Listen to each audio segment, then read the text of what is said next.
ರಾಜ್ಯದಲ್ಲಿ ಕಾನೂನು ವ್ಯವಸ್ಥೆ ಹದಗೆಟ್ಟಿದೆ. ಗೂಂಡಾಗಳು ಅಟ್ಟಹಾಸ ಮೆರೆಯುತ್ತಿದ್ದಾರೆ. ರಸ್ತೆ ಮಧ್ಯೆ ಬರಿಬರೆ ಹತ್ಯೆಗಳು ನಡೆಯುತ್ತಿವೆ. ಇದು ನಿಮ್ಮ ಸಾಧನೆಯ ಅಂತ ಮಾಜಿ ಸಚಿವ ರೇಣುಕಾಚಾರ್ಯ ಸಿಎಂಗೆ ಪ್ರಶ್ನೆ ಮಾಡಿದ್ದಾರೆ. ದಾವಣಗೆರೆಯಲ್ಲಿಂದು ಪತ್ರಿಕಾಗೋಷ್ಠಿ ನಡೆಸಿದ ಅವರು ಸಿಎಂ ಸಿದ್ದರಾಮಯ್ಯನವರು ದೇವರಾಜ್ ಅರಸು ಅವರ ರೆಕಾರ್ಡ್ ಬ್ರೇಕ್ ಮಾಡಿದ್ದಾರೆ ಅಂತ ಎಲ್ಲೆಡೆ ಸಂಭ್ರಮ ಆಚರಿಸುತ್ತಿದ್ದಾರೆ. ಆದರೆ ರಾಜ್ಯದಲ್ಲಿ ಹಿಂದೂಗಳಿಗೆ ಮಹಿಳೆಯರಿಗೆ ರಕ್ಷಣೆಯೇ ಇಲ್ಲ ಅಂತ ಸರ್ಕಾರದ ವಿರುದ್ಧ ಕಿಡಿಕಾರಿದ್ದಾರೆ. ಇದು ಒಂದು ದೊಡ್ಡ ಸಾಧ್ಯ ಅಲ್ಲ. ರಾಜ್ಯದಲ್ಲಿ ಕಾನೂನು ಸುವ್ಯವಸ್ಥೆ ಹದಗೆಟ್ಟಿದೆ. ಗುಂಡಾಗಳು ಅಟ್ಟಹಾಸನೆ ಮೆರೀತಾರೆ.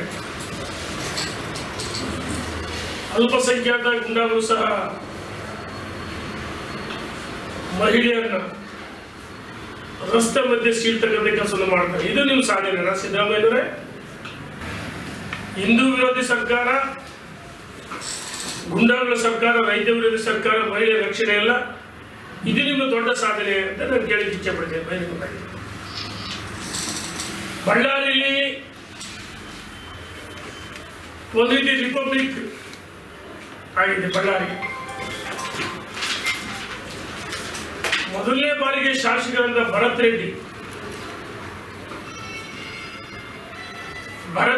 ಇನ್ನು ನೆತ್ತಿನೇ ಕೂಡಿಲ್ಲ. ಭರತ್ ರೆಡ್ಡಿ ಮಹರ್ಷಿ ವಾಲ್ಮೀಕಿ ಅವರ ಪುತ್ಥಳಿ. ಮಹರ್ಷಿ ವಾಲ್ಮೀಕಿ ಅವರ ಬಗ್ಗೆ ನಮಗೆಲ್ಲರಿಗೂ ಅಪಾರವಾದ ಗೌರವ ಇದೆ. ಇನ್ನು ಬಳ್ಳಾರಿಯಲ್ಲಿ ನಡೆದ ಘಟನೆಯನ್ನ ಖಂಡಿಸಿದ ಮಾಜಿ ಸಚಿವ ರೇಣುಕಾಚಾರ್ಯ ಬಳ್ಳಾರಿ ಶಾಸಕರ ವಿರುದ್ಧ ಹರಿಹಾಯ್ದಿದ್ದಾರೆ. ಇನ್ನು ಘಟನಾ ಸ್ಥಳಕ್ಕೆ ಭೇಟಿ ಕೊಟ್ಟ ಸಚಿವ ಜಮೀರ್ ಅಹಮದ್ ಬಗ್ಗೆಯೂ ಮಾತನಾಡಿದ್ದಾರೆ. ಬನ್ನಿ, ಮಾಜಿ ಸಚಿವ ರೇಣುಕಾಚಾರ್ಯ ಸರ್ಕಾರದ ವಿರುದ್ಧ ಕಿಡಿಕಾರಿದ ಕಂಪ್ಲೀಟ್ ಡೀಟೇಲ್ಸ್ ಇಲ್ಲಿದೆ ನೋಡಿ. ಮಧ್ಯಾಹ್ನ ಆಗಿದ್ದು ಪ್ಲಸ್ ಅಳವಡಿಕೆ ಗಲಾಟೆ. ಸಂಜೆ ಈ ಸತೀಶ್ ರೆಡ್ಡಿ ಕುಟುಂಬದಿಂದ ಜನಾರ್ದನ್ ರೆಡ್ಡಿ ಅವರ ಮನೆ ಮೇಲೆ ಗಲಾಟೆ ಆಯಿತು. ಇದಕ್ಕೆ ನೇರ ಹೊಣೆ ಬಳ್ಳಾರಿಯ ಶಾಸಕ ನಾನಾ ಭರತ್ ರೆಡ್ಡಿ, ಜನಾರ್ದನ್ ರೆಡ್ಡಿ. ಒಬ್ಬ ಶಾಸಕರಿಗೆ ರಕ್ಷಣೆ ಇಲ್ಲ ಅಂದ್ರೆ ಸೋಮೋಟ ಕೇಸ್ ಹಾಕಿಲ್ಲ. ಜನಾರ್ದನ್ ರೆಡ್ಡಿ ಕೇಸ್ ಕೊಟ್ಟ ಮೇಲೆ ಕೇಸ್ ಆಯ್ತು, FIR ನಿಜ. ಅದು ನಾವು ಹೇಳ್ತಾ ಇದೀವಿ.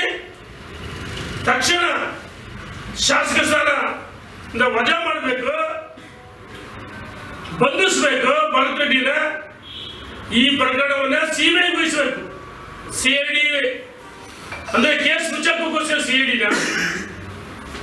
ಅದೇ ಜನಾರ್ದನ್ ರೆಡ್ಡಿ ಮನೆ ಒಳಗೆ ಕಾಂಪೌಂಡ್ ಒಳಗೆ ನಾನು ಸಹ ಮನೆ ಭೇಟಿ ಕೊಟ್ಟಿದ್ದೆ ಸ್ಥಳಕ್ಕೆ. ಅಲ್ಲಿ ಸಂಪೂರ್ಣ ಮಾಹಿತಿಯನ್ನು ಪಡೆದೆ. ಒಬ್ಬ ಅಮಾಯಕ ರಾಜಶೇಖರ್ ಜೀವ ಬಲಿಯಾಯ್ತಲ್ಲ, ಆ ಗುಂಡಿಗೆ ಬಲಿಯಾಗ್ತಲ್ಲ. ನಿಮ್ಮ ಹಣ ಸೌಕರ್ಯದಲ್ಲಿ ಆ ಜೀವ ಉಳಿಸ್ತಾ ಮನೆಗೆ ಹೋಗಿ ಆ ತಾಯಿ ಅಕ್ಕರಂದರ, ಆ ತಾಯಿಯ ಕಣ್ಣೀರು ನಿಮಗೆ ಶಾಪ ತಟ್ಟಲ್ವಾ? ಸಿದ್ದರಾಮಯ್ಯನವರೇ, ನಾನು ನಿಮಗೆ ಒತ್ತಾಯ ಮಾಡ್ತೀನಿ, ವಿನಂತಿ ಮಾಡ್ತೀನಿ, ಭರತ್ ರೆಡ್ಡಿನ ಬಂಧಿಸಬೇಕು. ಜಮೀರ್ ಭರತ್ ರೆಡ್ಡಿ ಈಗ ಕಣ್ಣೀರಾಕಿ ಮನೆಗೆ ಹೋಗಿ ಆ ಶವ ಎತ್ತರೆ, ಆ ಶವಕ್ಕೆ ಎಗಲ್ ಕೊಟ್ರೆ ಮುಗ್ದೋತ ನಿಮ್ಮ ಪಾಪದ ಕೊನೆ ನಿಮ್ಮನ್ನ ಕಾಪಾಡುತ್ತಾ? ಜಮೀರ್ ಅಹಮದ್ ಮನೆ ಭೇಟಿ ಕೊಟ್ಟು 25 ಲಕ್ಷ ಕೊಟ್ಟರು. ಆ ಜಮೀರ್ ಅಹಮದ್ರೆ ನೀವೊಬ್ಬ